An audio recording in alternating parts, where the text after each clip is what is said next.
good morning, friends, and happy Sunday to you wherever you may be this Sunday. As you may be able to tell, I'm at the Italian Gardens. This is a place that is really special to me. I've come down here quite often and I just sit by the water and think and pray and ponder things with the Lord. And also there's a good cafe, which helps, of course. The Italian Gardens, just in one of the corners of Kensington Gardens, is a special place of refuge for me. It's been a difficult year, hasn't it? Really not at all easy. And as we now get just past the halfway point of this current lockdown, there is a sense of weariness, a sense of nothingness, a sense of where are we headed. This has been a year when things we've trusted and relied on have been stripped away from us. A life diminished, I like to call it. It's been hard. The things of pleasure have been taken, but life has just been reduced to very basic things. And many people, understandably, are struggling with that. And who blames them? One of the joys of being a Christian is we have somewhere to go. God is our refuge and our strength. God is a place of shelter for us, always, of course, but given the year we've had, there has never been more urgency than to find the refuge of God. And so here in the Italian Gardens is where I find the refuge of God. There are other places as well, of course, but I like to come here and to ponder a while and to think and to pray. I wonder where you like to go. Here is also a place of water, and that got me thinking, because Jesus has quite an interesting relationship with water. He walks on it, which is of course unique. He turns it into wine, which is fabulous. But the story that I really want to think with you about this morning is the story of the woman at the well. It's in John chapter 4. You could always pause this video and have a quick read of it if you'd like, but I'm going to just refer to one verse in that story. To give you a bit of background, Jesus is going from Judea in the south to Galilee in the north, and he has to go through Samaria. And as he gets into the middle of this journey, it's the middle of the day, it's 12 noon, and he's tired and he's thirsty.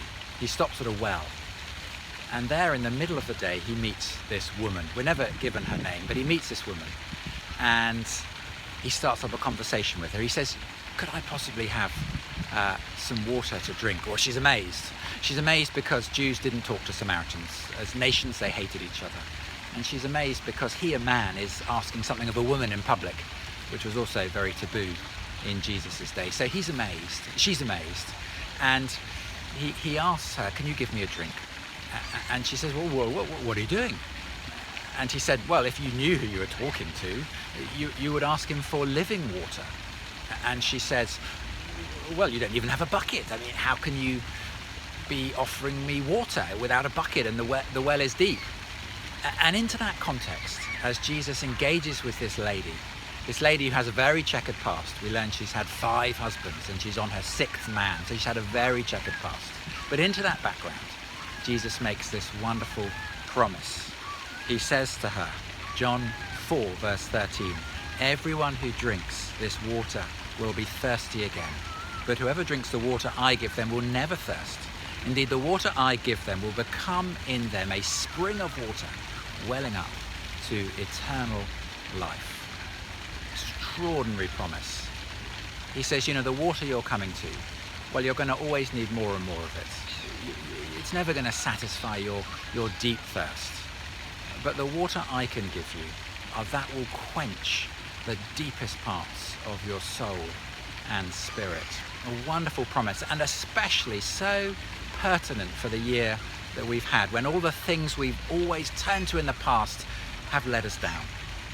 Be they relationships, be they money, all the things that have provided often the temporary water that we've kind of been okay about, have suddenly shown themselves to be less than they were.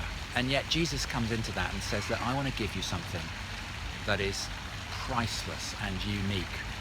The mistake people often make about the Christian faith is they think it sort of ranks alongside other things. So they say things like, well, you do Christianity, I do yoga, he does rugby, he does running, or she does running. That sort of thing. I'm into the gym, you're into Christianity, or whatever. But that misses the point entirely.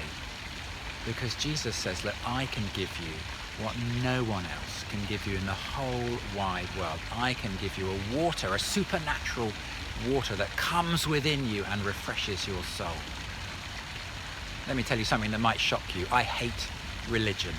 What I mean by that is I hate the external forms of religion that make people look sort of pious and po-faced and feel better about themselves, but don't actually do anything within their beings, within their heart and soul. There's too much of that sort of religion around. And Jesus didn't come to offer that sort of religion. He came for our hearts. He came to renew our hearts, to give us this living water that is what our hearts desperately need. If we're made by God, then only God can give us that water that will work within us. As Augustine famously said, you have made us for yourselves, and our hearts are restless until they find their rest in you. God's made us for living water, which he has. Only the living water is going to bring that refreshment of soul and spirit. And that is exactly what Jesus brings. He comes to refresh our hearts, not to give us lots of rules and regulations. He comes to invite us into relationship with him, a living relationship. Of course, that will bring change. Any relationship brings change. And of course, it does bring new ways of living and doing, undoubtedly, but that is not the primary purpose of Jesus and the Christian faith. The primary purpose is to bring that new life that this woman at the well desperately needed, and we all desperately need. That is what it means to be a Christian. And this has always been the heartbeat of God. It isn't something that Jesus brought in but was never there in the Old Testament. So that the invitation of God, come, is laced throughout the Old Testament scriptures. Let me offer you just one verse from Isaiah 55, where Isaiah the prophet, quoting God, says this: "Come, all you who are thirsty, come to the waters, and you who have no money, come, buy and eat." That's Isaiah chapter 55. So this sense of God being invitational, of calling us to himself, that we might be his children and he might be our Father, has always been at the very core of who God is. And Jesus, of course, makes exactly that same invitation. I don't want to bring anyone into rules and regulations, external forms that make no change, bring no life.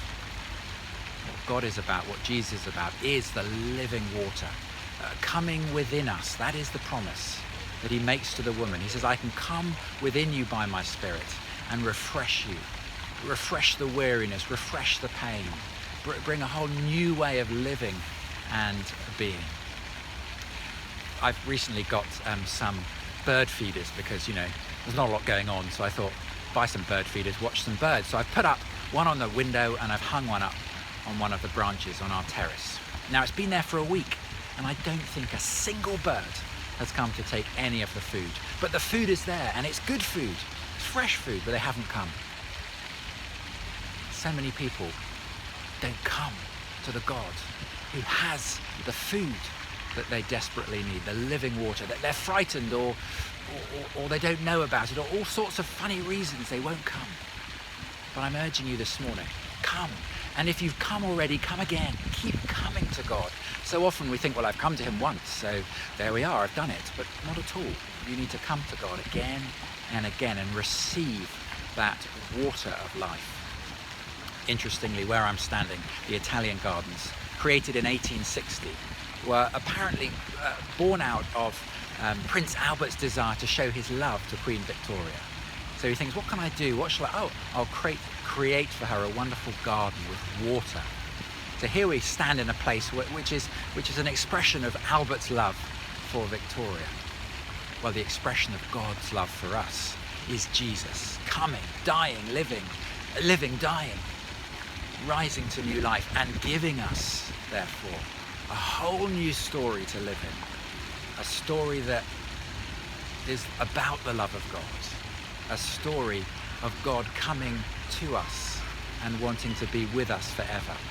Friends, that is the great narrative of the Bible, that God has come to us and wants us to be with him forever. Interestingly, as you get to the last chapter of the Bible, Revelation 22, there again you find the waters of life.